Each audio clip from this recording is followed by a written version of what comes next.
I want you to go outside and locate a squirrel on campus. And when you spot that squirrel, put that carnivore speed into effect that everybody has and chase that squirrel down, pounce on him, and catch him in your mouth. No tools, no weapons, no cages. No one's allowed to be a cheater and a fake carnivore with this challenge. And when you are done killing the squirrel in your mouth, be my guest, eat the squirrel.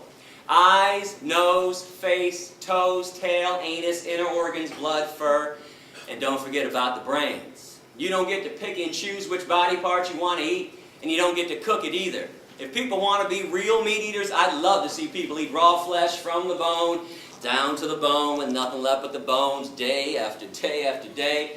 And challenge number 2, find a 2-year-old child. Place the child in a crib. In the crib, put 2 things: a live bunny rabbit and an apple. If the child eats the bunny rabbit and plays with the apple, send me an email, would you? Let me know, because I'm going to come back and buy everyone in this room a brand new car if that happens. Benzes and Beamers, leather interior too. In fact, next time I'm at Georgia Tech, if that happens, I will eat a steak sandwich in front of everybody, chase it down with a chili dog with extra cheese, a bucket of ice cream, and a bag of beef jerky too. And I'll take the jerky and I'll dip it in the ice cream and eat it like that. Now I would not hold my breath on these promises, not that I won't fulfill them, I'm a man of my word, but those things cannot and will not be happening because humans also possess 0 carnivorous instincts.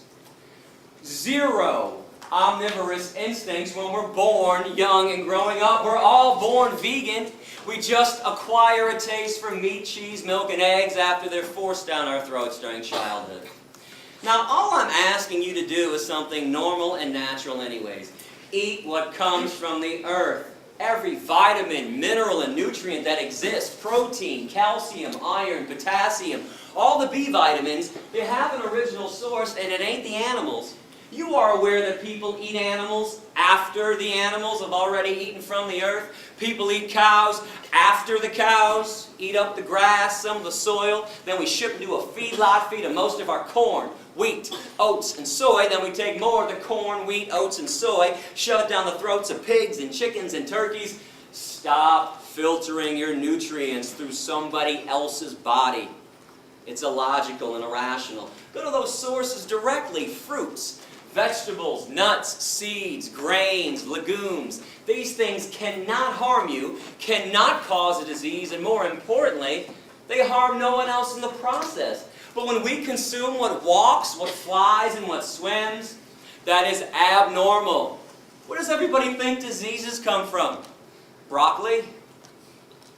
Asparagus, kale, collard greens, blueberries, raspberries, strawberries, peaches, nectarines, grapes, bananas, avocados, onions, tomatoes, cucumbers, spinach.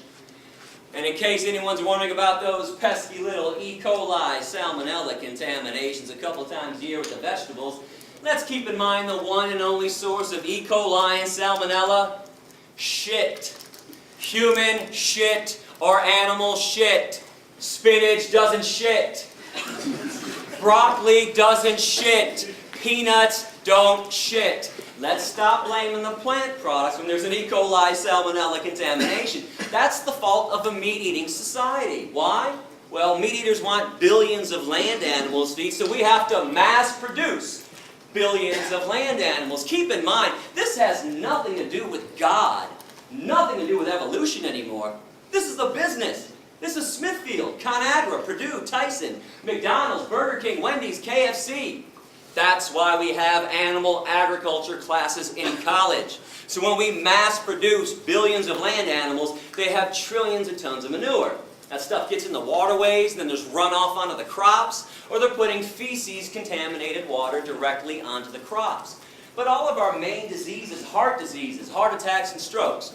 Most of the cancers: prostate cancer, colon cancer, breast cancer, pancreatic cancer, ovarian cancer, kidney disease, diabetes, osteoporosis, high blood pressure, obesity, asthma. 4 main factors that cause them.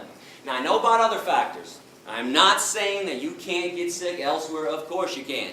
Smoking, drinking, stress, chemicals in the environment, high fructose corn syrup, Twinkies. I know about the other things that can lead to an ailment, but the 4 main factors are found inside of meat, cheese, milk, and eggs. Cholesterol, saturated fat, trans fatty acids, animal protein. And I repeat that last one that nobody wants to hear about, animal protein. But when you go vegan, did you know that you eliminate cholesterol entirely from your diet? You can only get cholesterol from meat, cheese, milk, and eggs. And your body makes cholesterol on its own. That's the only such thing as good cholesterol. If you bring it in from an outside source, it's automatically bad cholesterol. You can take out around 95% of saturated fat when you go vegan, and you can take out all the naturally occurring trans fatty acids too.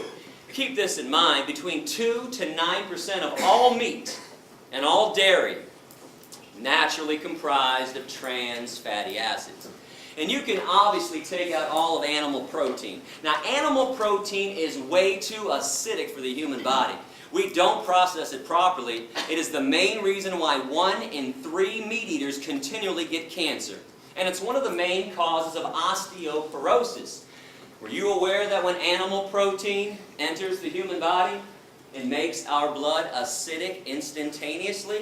But our blood can't stay acidic for long or else we die. So our body has to figure out instantly how to neutralize the acidity. I have some good news and some bad news. Let's start with the good. Our bodies have figured out how to neutralize the acidity. Bad news. There's only one way to make it happen at this point. With phosphate. There's only one source of phosphate in the human body. Bones. Just so you know, our bones are comprised of 2 things, calcium phosphate, and they're binded together. So our body leaches calcium phosphate out of the bones, takes the phosphate to neutralize the acidity, and then we pee out the calcium.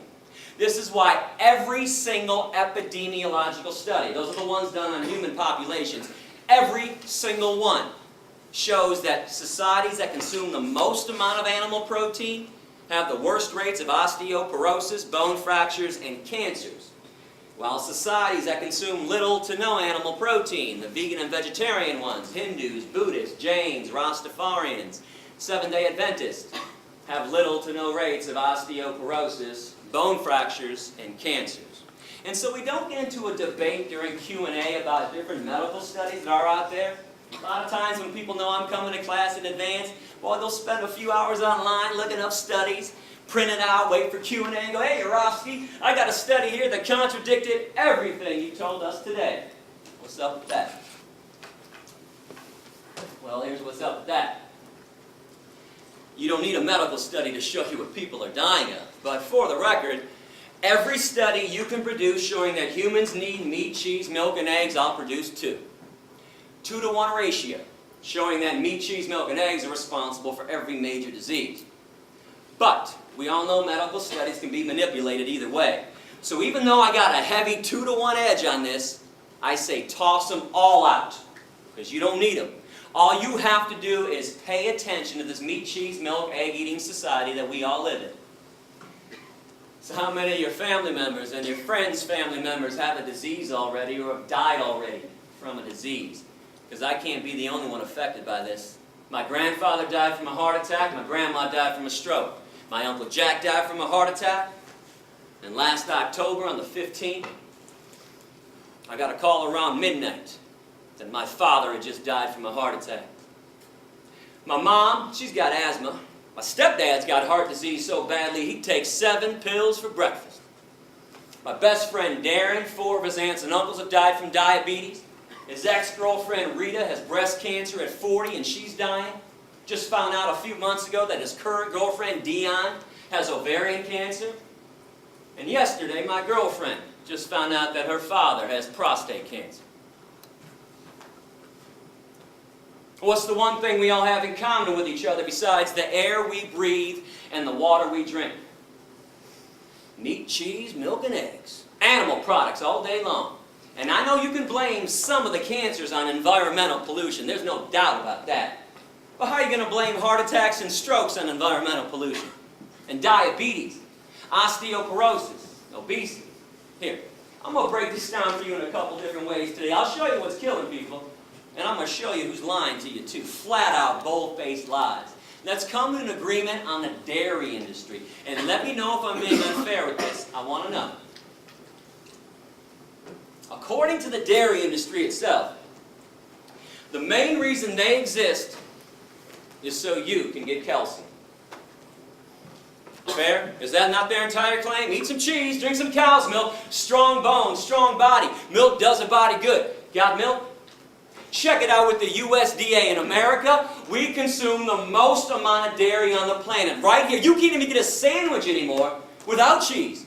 We put cheese in every nook and every cranny of every single food item. We put it inside the pizza crust now. We put cheese on top of salads too. You can't even get salad anymore without cheese. And if you're lucky to find salad minus the cheese, what's the first thing people say to the waiter? Hey, can I get some ranch? Or some Thousand Island? Can you pour some dairy on these vegetables for me? So in this society where everybody is hooked on cheese, I mean hooked like it's been laced with weed, crack, ecstasy, morphine, and the antidote. Most people can't even fathom one meal, let alone one day or a lifetime without cheese. In fact, if you want to know why vegetarians never go vegan, cheese. Cheese on a baked potato, cheese on a broccoli, cheese on everything in sight. Even lactose intolerant people eat cheese. And I don't care what anybody says about this, they might avoid straight up cow's milk, but slap a double cheese pepperoni pizza down in front of a lactose intolerant person, no hesitation, right down the hatch. So we got all these animal products coming into our diet. Do you ever wonder why there are no less than 3 TV commercials being run for calcium supplements? Actonel, Boniva, Citracat. You've got to be kidding me. Calcium supplements in America? How come there's osteoporosis at all? How come at the vitamin stores, I say plural stores, because when I travel the country, boy, meat eaters pull me aside all the time and say, hey Gary, we eat meat because you get everything you need from meat. All the vitamins, all the minerals, all the nutrients. Well, how come in this meat, cheese, milk, egg eating society that we all live in, every city has not only 1, but 2, 3, 4, 5, or 6 vitamin stores? How come Rite Aid, CVS, and Walgreens now have complete vitamin sections too? With a whole shelf devoted to calcium supplements. I thought everybody was getting calcium from the animal products. That's what the meat and dairy people say. Newsflash, you don't. Animal protein won't allow it. Animal protein makes your blood acidic, so your body takes calcium phosphate out of the bones. Phosphate to neutralize, calcium gets excreted through the urine. There are 4 commercials for fiber. Metamucil, Fibercon, FiberSure, and Betafiber. If people ate a friggin' apple or a pear once in a while, nobody would need help taking a shit. Now pay attention and look around and see what's going on. Now with all this being said, we've established the 4 reasons why people eat meat, cheese, milk, and eggs. No debating, no discussing it. Habit, tradition, convenience, taste good.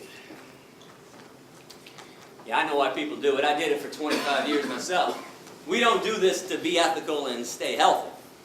That's obvious. And we don't do this to help the environment out either. 2 quick things on the environment. And by the way, go to my website, click on All About Veganism, click on the Environment section. World hunger and environmental pollution. Root cause of world hunger, meat-eating societies.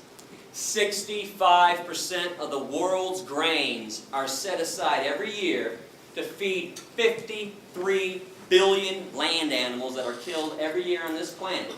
And tens of billions of marine animals. We got fish farms nowadays. Instead of using those crops for 6.5 billion people. Do the math on this. You don't have to be Einstein to figure this equation out. And again, environmental pollution, air pollution, water pollution, deforestation, greenhouse gas emissions. #1 cause is animal agriculture.